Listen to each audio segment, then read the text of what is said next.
Hey, Patti Allred here.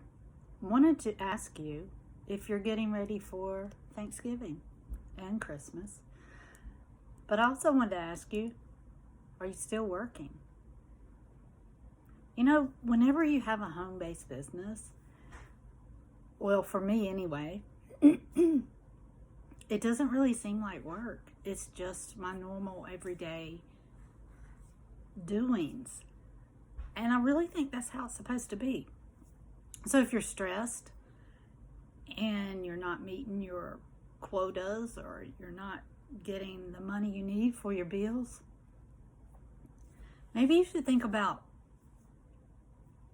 checking out some other avenues. I've got a course that's starting soon. It's one that I've created, and it is to help you with a clear online income now.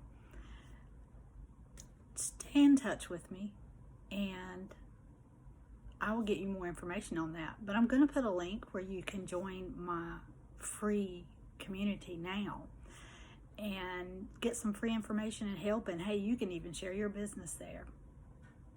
So go click on the link, click follow and like, and I'll be talking with you soon. But have a great Thanksgiving.